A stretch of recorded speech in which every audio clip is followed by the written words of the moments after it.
Siyempre minsan iisipin mo, hindi ka naman masamang tao, pero may ganitong sakit ka, parang gano'n.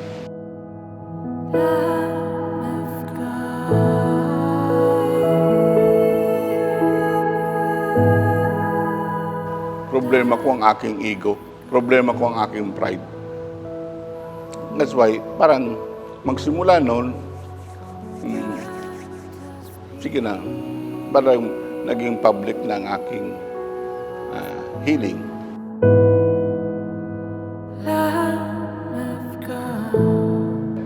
Near-death experience. Kasi yung aking freak accident, yung aking death, naging source ng life sa ibang tao.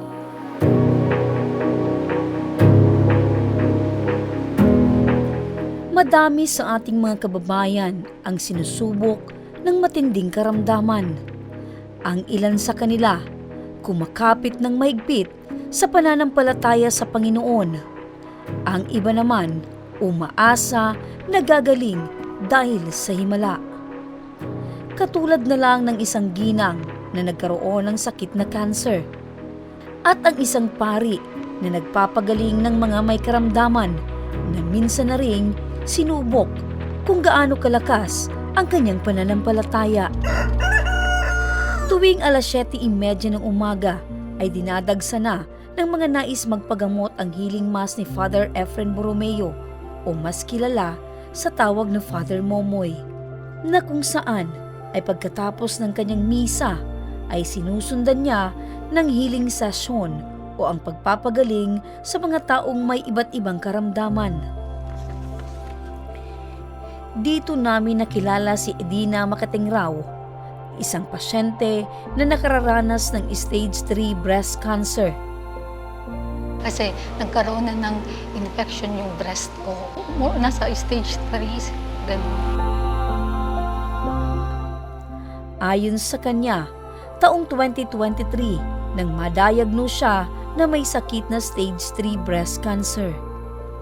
Nang malaman niya na siya ay may sakit na cancer, ay dito na siya pinaghinaan ng loob.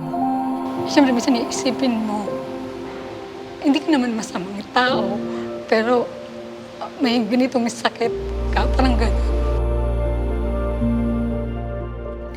Ngunit sa kabila nito ay mas lalong lumakas ang kanyang pananampalataya sa Panginoon. Sa lahat ng nangyayari sa life natin, laging may purpose si God. So, binigay yan sa atin, hindi for the sake na pahirapan tayo. So, parang andyan yan kasi may gustong may message sa atin si God. Not necessarily dahil gusto niya tayong parusahan. Maybe because gusto niya na tayo din sa sarili natin, baka nakakalimot na tayo sa Kanya. Yung parang yung sarili mo, i-assess mo din, ano nga ba talaga yung gustong ipagawa sa akin ni God. Sa lahat daw ng negative na nangyayari sa atin, hanapin natin yung positive side doon. Para kay Edina, dahil sa kanyang sakit, mas naramdaman niya ang pagmamahal ng kanyang pamilya at mga kaibigan. Nakita ko din kung paano kaalagaan ng asawa ko. And then, sa family din. Kasi sa ngayon, meron kasi akong sugat. So, si ate ko yung naglilinis ng sugat ko. And then, yung parents ko din, nakita ko kung although matatanda na sila, may sakit din sila. Nakita ko din kung paano sila magmahal. Isa din sa realization ko na nagkaroon ako ng sakit is, yun nga, yung minsan di ba parang feeling mo kaya mo lahat.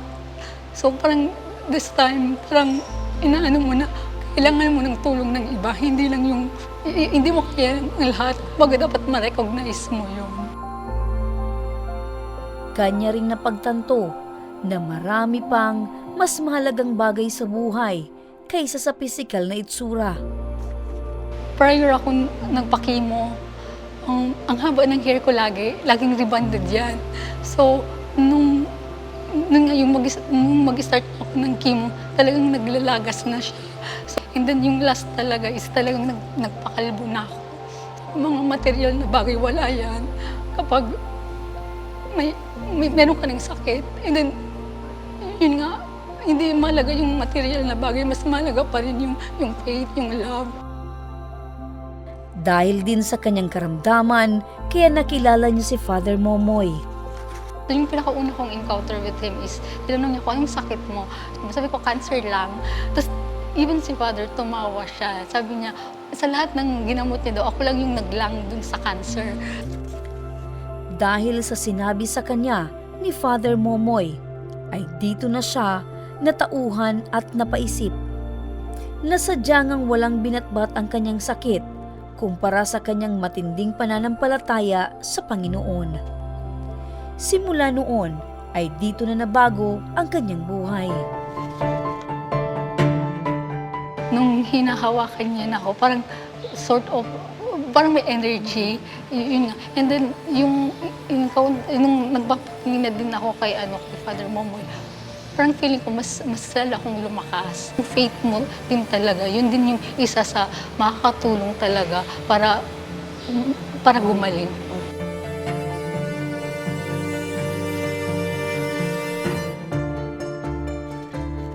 Matapos ang healing session ni Father Momoy kay Idina, ay dito na siya nagpaunlak sa Team Ako Bicol Tabang Ora mismo ng panayam.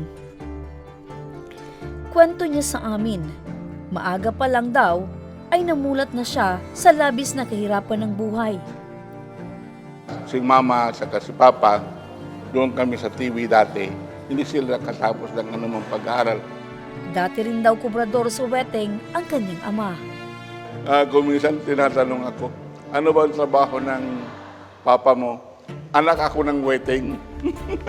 Mga kapatid ko, 3 kong kapatid, hindi naman sila nakapagtapos. Ako ang pinakasakitin. Kung pinakasakitin, sabi ko, napakahirap magbanat mo to. Kinakailan mag-aral talaga ako. Hindi rin daw niya pinangarap na maging isang pari. Nung bata pa kasi ako, wala naman ako masyadong notion kung ano ang pare o ano. Pero nagsasakristan ako noon.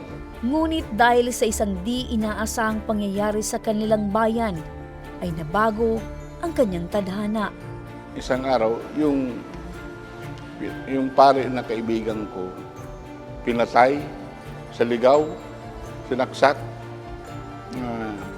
Katapos namatay nga siya, mga 3:00 ng hapon, para bang kamatayan ni Cristo. Pangalan niya si Father Jose Guerrero, Father Georgie. Sa may pintuan ng simbahan, may biglang lumapit sa kanya na mama.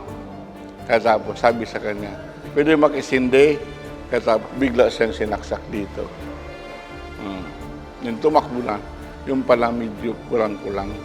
Karoon ng kidlat, biglang ulan, and thunder and lightning. Katapos biglang nagkampana. Nalaman ko, sabi ko, may namatay na mama. Pumunta ko doon, pagkatapos pagtila ng ulan, nalaman ko na si Father Georgie namatay. Sabi ng parish priest, ay, nakautang kayo ng pare. Kinakailangan bayaran nyo ng pare. Subalit nang magkaroon daw ng scholarship program para sa mga gustong maging pari, ay hindi na raw niya pinalagpas ang pagkakataon para makapag-aral ng libre. Nakita ko, opportunity ko yung mag-aral. Kasi scholarship ito. Di nag-apply ako.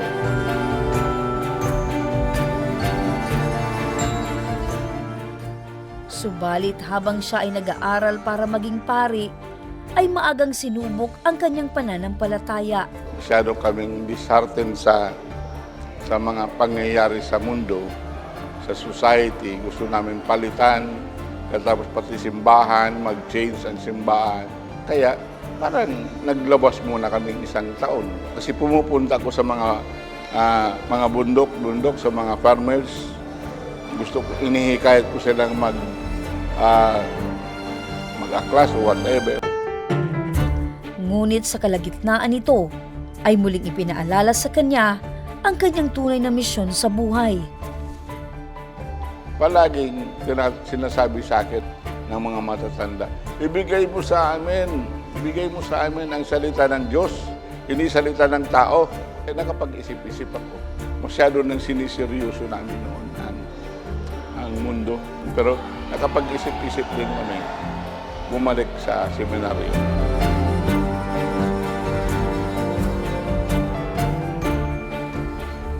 Isang insidente raw sa kanyang buhay ang hindi makakalimutan ni Father Momoy.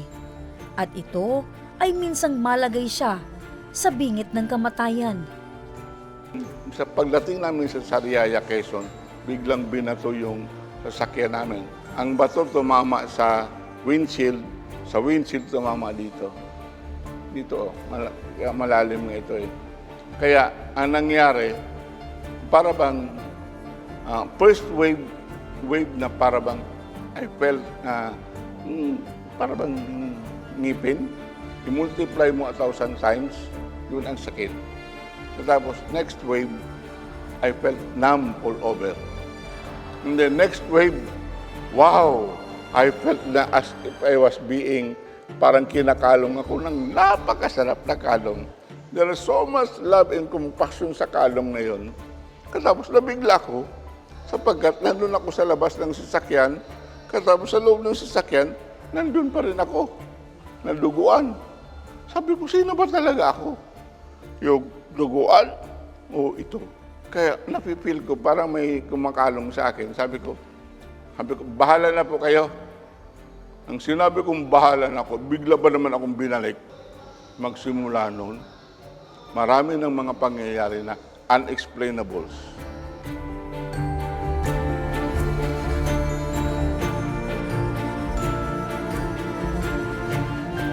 That's why, parang magsimula noon, parang naging public ng aking healing. Itong healing ministry ito nangyari dahil sa karanasan ko ng near-death experience. Yung aking freak accident, yung aking death, naging source ng life sa ibang tao. Isa raw sa mga pinaka-di malilimutang karanasan niya sa panggagamot ay noong mapadpad siya sa Kidapawan City. May dumating na mga, para mga Muslim. Sabi ko, magpapahilig din po ba kayo sa Katolikong pare? Sabi ba naman sa akin nung imam, ano naman ang kinalaman ng relihiyon sa hilig? At tapos, mamaya-maya, may dala-dala silang, parang nakaupo na ganitong upuan. And then, siguro 3 ang kumakarga, ganitong upuan. Yung pala, yung mamang pala ngayon, 3 taon nang hindi nakakalakad. Tapos biglang nakalakad, biglang tumakbo. Sabi niya, Padir, oh, tingnan nyo, nakakalakad ako. Tumatakbo, sumasayaw. Hindi nagkagulo, nandun ako sa isang sulong. At dahil nga sa pangyayari, ay mas lumakas ang kanyang pagnanais na makapanggamot dahil nagiging tulay ito sa pagkakaisa.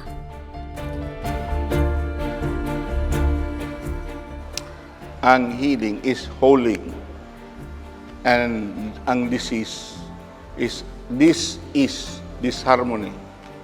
Kaya para bang healing of relationship, healing talaga ng, para sa akin, real faith healing. Healing hindi lang naman physical, lalong-lalo na spiritual relationship.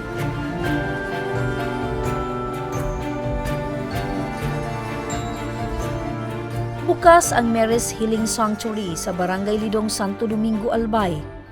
Gaya ni Edina, walang imposible sa taong mayroong nag-aalab na pananampalataya. At kay Father Momoy na nakapanggamot dahil tuluyang ipinaubaya ang sarili sa Panginoon.